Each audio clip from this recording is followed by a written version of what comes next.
가정이 사회에 얼마나 큰 영향을 미치는가를 조사를 했다고 그래요. 조나단 에드워드와 마커스 슐츠라는 사람입니다.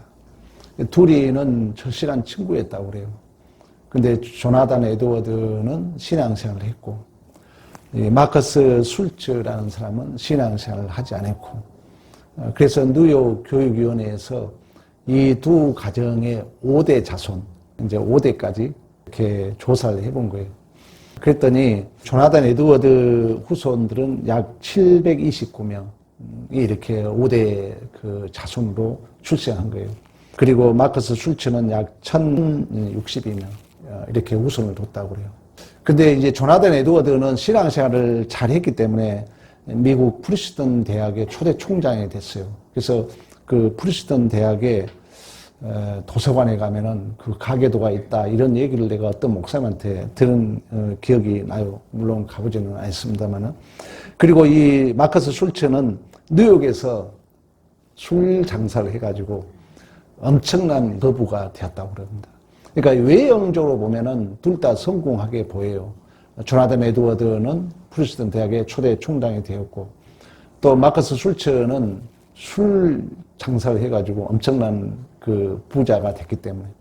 그러나 과연 이들이 신앙이 있는 가정과 신앙이 없는 가정이 사회에 미치는 영향은 어떨까 이러고 이제 뉴욕 교육위원회에서 조사를 해봤다는 거죠. 근데 이제 조나단 에드워드 가문에는 5대까지 아까 얘기했잖아요. 약 729명이 출생했는데 목사가 300명이나 나왔다 그래요. 그리고 대학 총장이 13명, 그리고 과학자가 31명, 교수가 65명, 그 베스트셀러 작가들이 한 50명, 그리고 국회의원 4명, 그리고 이제 부통령이 1명. 이렇게 엄청난 그 사회에 미치는 영향이 신앙생활을 잘했던 가정은 확실히 틀리다는 거죠. 예수 믿는 가정과 예수 믿지 않는 가정. 물론 예수 안 믿는 가정도 이렇게 선한 사람들이 있긴 있어요. 그러나 분명히 차이가 난다는 거죠. 그러나 이 조나단 에드워드 가문은 이렇게 사회에 엄청난 선한 영향을 미쳤는데, 이 술장사로 부자가 된 마커스 슐츠의 그 가문은 이미 그 정도 이제 조사를 해봤더니 이미 300명 정도는 미리 다 사망했더라는 거예요. 이런저런 이유로 사망했고, 그리고 100명 정도가 10년 이상 교도 생활하는 거예요. 10년 이상. 그리고 190명이 매춘, 그리고 100명 정도는 술, 마약 중독에 빠져가지고 완전히 그 사회에 미치는 영향이, 신앙이 있는 가정은 긍정적인 영향을 미치는가 하면 한 가정은 엄청나게 부정적 영향을 미치더라는 거예요. 예수를 잘 믿는 게 얼마나 행복하다는 것을 여러분이 가정의 달을 맞이해서 우리 가정이 참 그래도 예수 믿는 게 복이다, 이런 마음을 가져야 된다는 거죠. 이 가정은 특히나 중요합니다. 하나님이 우주 만물을 창조하시고 사람에게 복을 줘요. 복을 줬는데 복을 줘놓고 보니까 혼자 있는 게 좋지 않았더라 그래요. 독차는 것이 좋지 않았다. 그래서 하나님이 이제 돕는 배필을 지으라고 말씀하셨고, 그 갈비뼈에서, 아담의 갈비뼈에서 짝을 만들어요. 그 짝을 만들어서 세웠더니 뼈 중에 뼈요, 살 중에 살이다.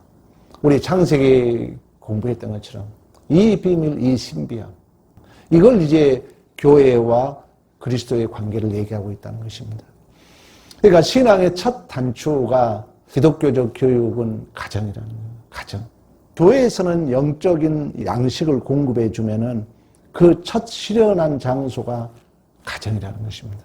솔직히 가정을 잘 돌보지 못했던 그런 미안함, 죄송함이 있죠. 여러분도 그럴 거예요.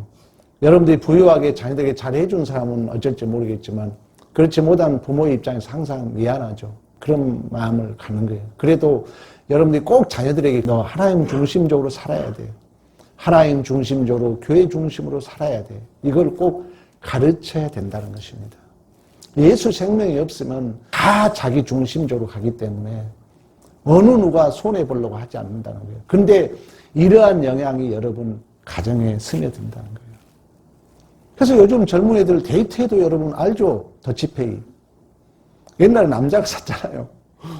요즘은 여러분 돈도 따로따로 얼마나 시대가 급속도로 변해 간다는 걸 우리가 참 웃으면서 얘기하지만 솔직한 얘기로 예수 생명이 없으면 그렇다는 거예요. 예수 생명이 없으면. 그래서 우리가 가정의 달을 맞이해서 얼마나 가정이 중요하다는 거.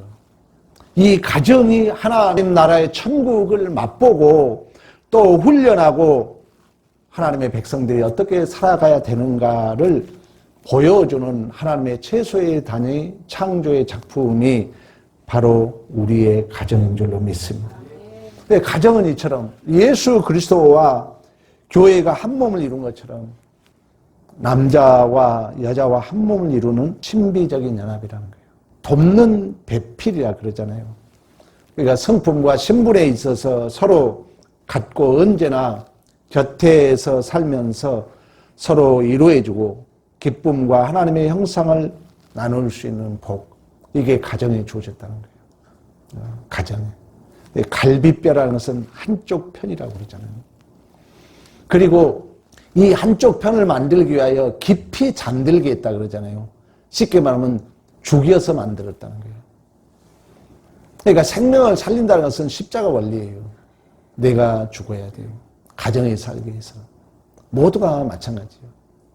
모든 공동체에 마찬가지입니다.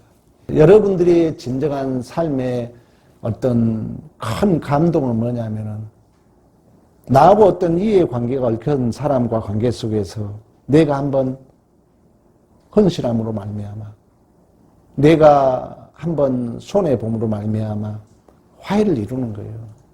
이거보다 더 귀한 게 어디 있습니까?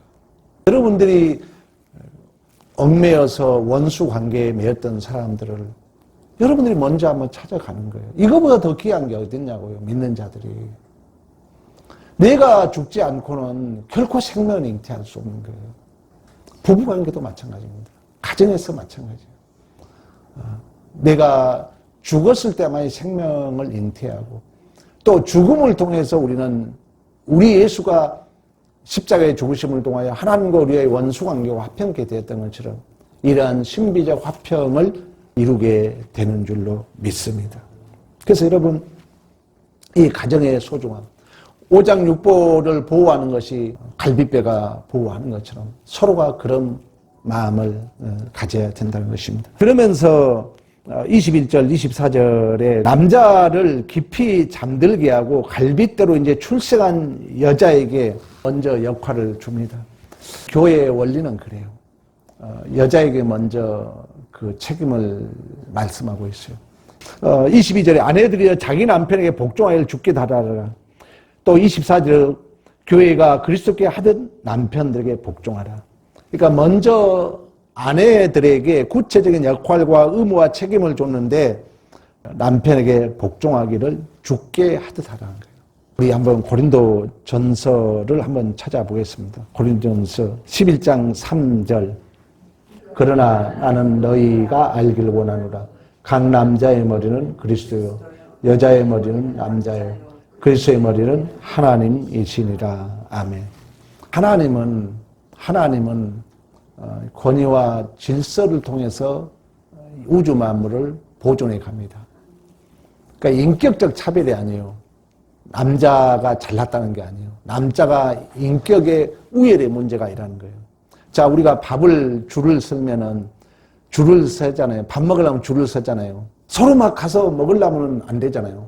질서, 권위를 보존하기 위해서 먼저 여자에게 복종을 얘기하고 있다는 것입니다. 근데 고린도서 11장 3절에 말씀하고 있는 것처럼 남자의 머리는 그리스도요, 여자의 머리는 남자요, 그리스도의 머리는 하나님이다. 그런 얘기예요.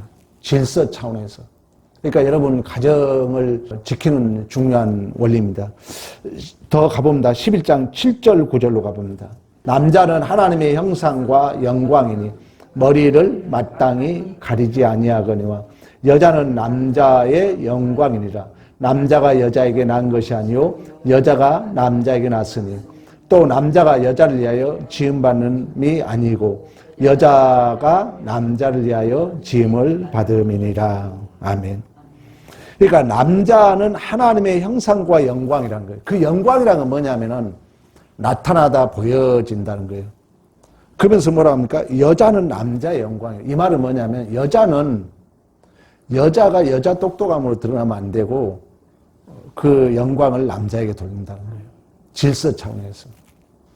그러니까 우리가 그러잖아요. 우리가 뭘 했다 하나님께 영광 돌린다 그러잖아요. 그래 가정의 질서가 그렇다는 거예요. 영광은 나타나다 보여주다 생각나다 그러거든요. 그러니까 여자의 모든 그 존재가 남자의 영광을 드러낸다는 거예요.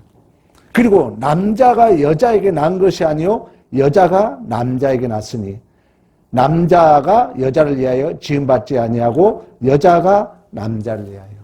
이걸 또 얘기하면은 교회도 마찬가지죠. 우리의 머리는 누구예요? 예수잖아요. 그러니까 무엇을 했든 간에 우리는 예수님이 하셨습니다. 그래서 자주 얘기하잖아요. 어떤 열매를 맺고 있다면 하나님이 하셨습니다. 하나님께 영광을 돌리는 거예요. 또 가정에서도 마찬가지입니다. 아빠, 남편에게 영광을 돌리는 거예요. 왜? 여자의 영광은 남자이기 때문에. 이게 성경의 가르침이라는 거예요.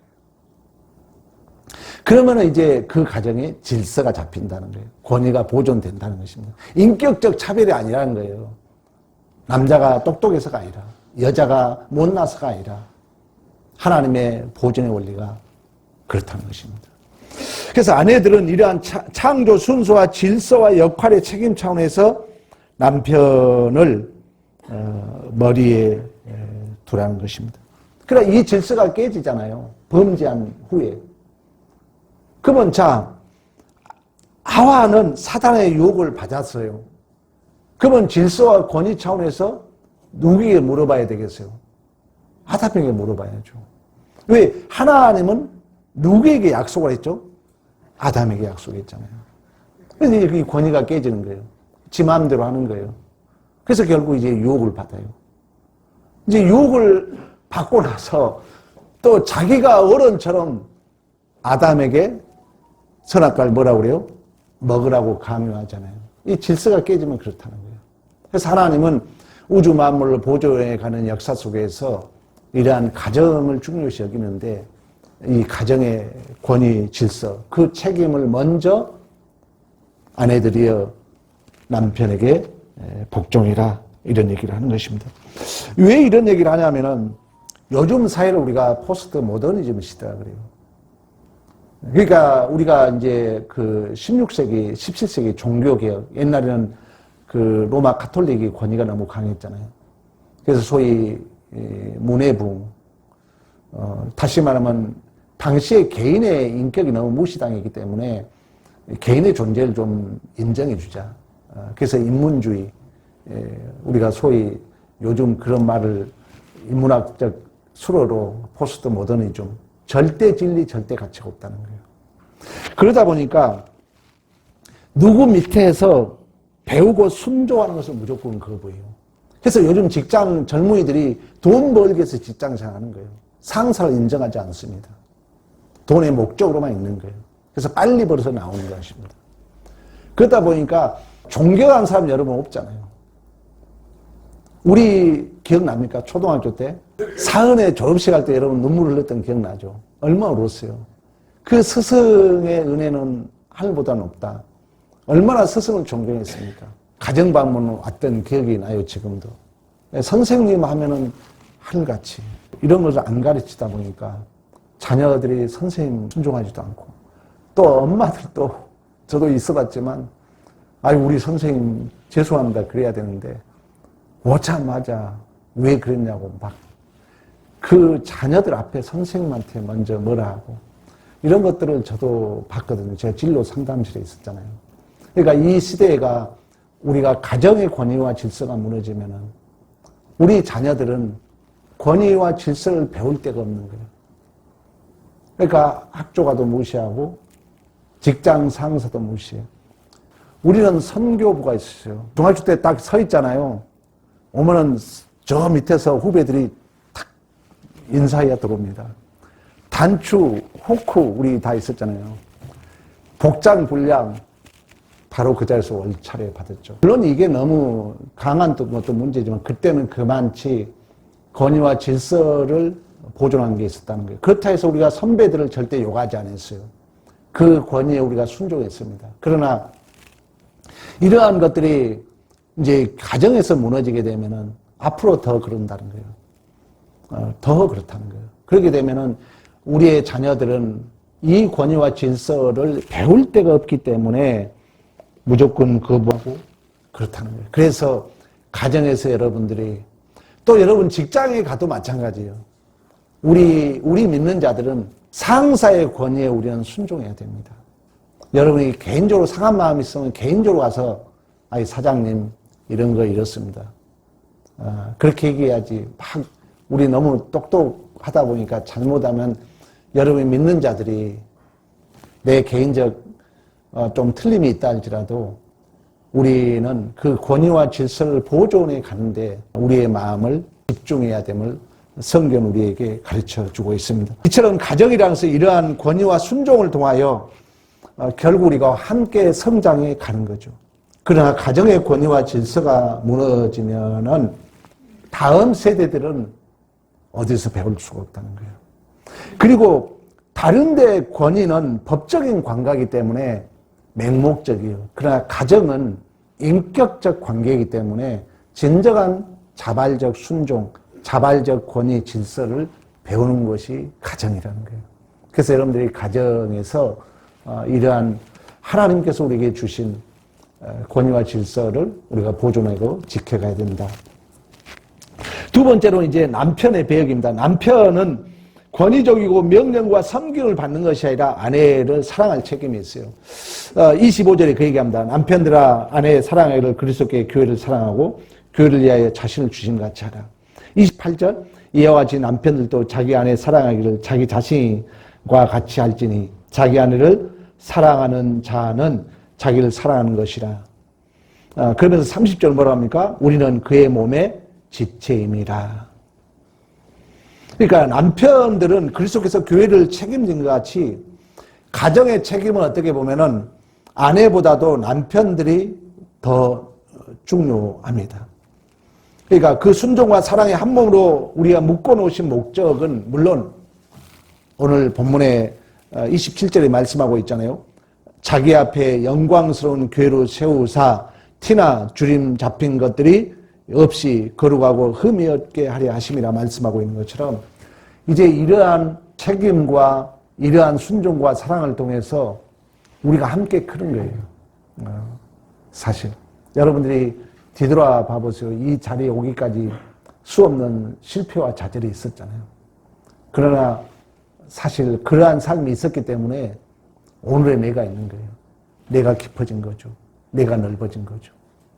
이제 이런 내 자신을 알게 되면은 우리는 또 다시 우리 자녀들에게도 우리가 실패와 또한 실수를 좀 넉넉한 마음을 가질 수 있는 거죠. 부부 간에도 마찬가지입니다. 사실 결혼이라는 것이 해놓고 보면요 처음에는 좋은 것 같아요. 그러나 정말 내가 죽지 않고는 감당할 수 없는 저는 그런 얘기를 하고 싶어요. 인간의 진정한 비참과 인간의 진짜 그 제약은 그 헤어질 수 없는, 떨어질 수 없는 부부 관계에서 배우거든요. 그러니까 가장 여러분들이 어떻게 보면 남편 때문에, 아내 때문에, 자식 때문에 가장 아파하고, 가장 슬퍼하고, 가장 힘들어한 게 정상입니다. 성경 그걸 얘기해 주고 있어요. 그러니까 남들과 관계 속에서 그런 아픈 사건이 있고 그런 힘들어한 사건이 있으면은 진짜 상처가 되죠. 그리고 내가 성숙하는데 큰 도움이 안 돼요. 근데 부부 관계는 그게 내 몸이라는 거예요. 내 지체라는 것이 항복되기 때문에 하나님은 내 가정에서 가장 힘든 일을 겪게 하는 거예요. 이게 성경적 가르침입니다. 그러므로 말미암아 내가 깊어지거든요. 오늘 27절에 말하고 있잖아요. 거룩하고 흠이 없고 영광을 위함이라고 말씀했던 것처럼. 그러면 이제 이런 것을 안다면은 이런 마음이 옛날에 있었더라면 훨씬 더 가정에 행복했겠죠. 그러나 성경은 그걸 얘기해 주고 있어요. 우리 젊은이들은 미리 그러한 훈련을 하고 그러한 믿음이 있어야 돼요. 하나님은 가정을 통해서, 내 남편을 통해서, 내 자녀를 통해서 또 어떻게 보면 아버지를 통해서, 내 남편을 통해서, 내 아내를 통해서. 왜? 한 몸이기 때문에. 떨어질 수 없는 이 한 몸 속에서 인간으로 겪지 못할, 정말 내가 죽지 않고는 감당할 수 없는 가장 큰 인간의 비참, 아픔, 슬픔. 그래서 여러분들이 솔직한 얘기로 남들 때문에 눈물을 흘립니까? 내 자식 때문에, 내 남편 때문에, 내 아내 때문에 눈물을 흘린 거죠. 내 자식 때문에, 내 아내, 내 남편 때문에 힘들어하는 거죠. 근데 그런 것들이 오늘 27절로 말하면 주께 영광이요 흠없고 거룩한 자로 만든다고 말씀했던 것처럼 내가 깊어지고 내가 넓어지고 내가 예수의 충만으로 채워지는 은혜의 파편들이라는 거예요. 이제 그런 것들이 우리가 믿음으로 받아들이게 되면은 내가 감당하는 거죠. 그리고 너 때문이라는 핑계가 안 되는 거죠. 우리 믿는 자들이 가장 중요해요. 제가 그랬잖아요. 절대 핑계하지 말라고. 그걸 엄청 훈련합니다. 어떠한 것도 저 사람 때문이라 핑계하지 말라는 거예요. 우리 믿는 자들은. 왜? 나에게 명예로운 기회니까. 감당하는 거예요. 책임 떠넘기면 안 됩니다. 우리 믿는 자는 특히나. 어떠한 일도 온 우주적 통치자는 하나님이잖아요. 저 사람 때문이라고 하면요. 반드시 부메랑입니다. 돌아옵니다. 근데 여러분들이 딱 감당해봐요. 그 적을 내 편 만들 수 있는 거예요. 그리고 내가 깊어지는 것입니다. 내가 넓어지는 것입니다. 이러한 비밀스러운 기관이 바로 교회인 줄로 믿습니다. 그래서 남편은 이 주께서 교회를 위하여 이러한 목적을 가지고 죽으시고 아직도 포기하지 않고 간섭하시고 인도함 같이 이제 가정에서 더 많이 참고 더 많이 견뎌야 할 그 책임은 아내보다도 누구에게 있어요? 남편에게 있다는 것입니다. 남편. 우리 주님이 교회를 위하여 자기 목숨을 바쳤던 것처럼. 그러니까 지금 이 가장, 남편, 죄송합니다. 이걸 이제 동물계로 말하면 순놈의 그 어떤 본질은 뭐냐? 가정을 위해서 내 목숨 바치는 거예요. 내 아내를 위하여 내 생명 바치는 거예요. 신앙도 마찬가지예요. 남편이 교회 신앙의 앞장서고 신앙의 기둥이 되도록 여러분들의 그 남편들을 잘 보존을 해야 돼요. 왜 그러냐면 그게 가장 중요하니까.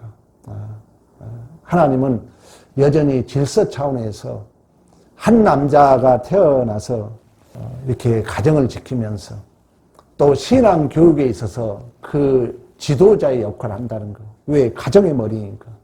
또 한 여자의 또 머리니까. 그런 역할을 교회에서도 할 수 있도록 여성분들의 아내들의 배려가 필요하다. 이 얘기를 하고 싶은 것입니다. 그러면서 29절부터 33절까지 보겠습니다. 에베소 우리 교회와 그리스도를 얘기하면서 그런 얘기를 해요. 우리가 한 몸이다. 그러면서 31절 사람이 부모를 떠나 아내와 합하여 한 육체가 될지니 이 비밀이 그도다 그리스도와 교회에 대하여 이야기한다. 이런 얘기를 해요. 그러니까 한 남자를 위하여 한 남자의 갈비뼈를 빼서 한 남자를 깊이 잠들게 했다는 것은 원어적 주석 해석은 죽게 했다는 거예요. 죽게 해서 그 갈비뼈를 통하여 여자가 출생하였고 한 가정을 이뤘던 것처럼 예수로서의 죽음과 살의 찢기심과 물과 피를 다 쏟으심으로 교회가 출생한 것입니다. 결국은 영생활의 교회 생활과 마찬가지예요. 가정에도 서로의 그 공동체를 이루기 위하여 서로 복종하고 서로 사랑의 그 책임을 감당했던 것처럼 교회도 마찬가지입니다. 우리는 가정생활을 잘하기 위해서는 또 교회에서 영적 양식을 공급받아야 되거든요. 가정에서는 스스로 그 양식을 공급하고 생산할 실력이 없는 거예요. 여전히 교회에서 또 그 신령한 복을 공급받아서 가정에서 실현해야 되고 이제 가정에서 실현되는 게 사회 공동체에 영향을 미치기 때문에 가정도 중요하지만 어떻게 보면 더 중요한 게 교회라고 볼 수가 있어요. 그래서 김구 선생은 파출소 10개 짓는 것보다도 교회 하나 짓는 게 더 낫다고 말씀했던 것처럼 여러분도 가정을 지키기 위해서는 내 스스로 지킬 수 없기 때문에 교회가 잘 보존되고 교회 안에서 이러한 영적 우리가 양식을 공급받는 일을 우리가 가치와 책임으로 감당해야 될 줄로 믿습니다. 그래서 교회가 건전하게 보존되었을 때 이 영적 양식이 여러분들에게 공급되고 그 영적 양식이 잘 공급됨으로 말미암아 최소 단위 가정이 잘 보존되고 그 가정이 이제 잘 보존되면은 사회가 건강해지는 거죠. 지금 사회적인 모든 이슈가 그러잖아요. 이제 뭐 출산 문제, 결혼 문제, 이 모든 것들이 어떻게 보면 우리 교회의 책임도 있지 않는가. 이런 생각을 해보면서 가정의 달 여러분 다시 한번 신앙이 회복되는 복 있는 기회가 되기를 간절히 축원합니다.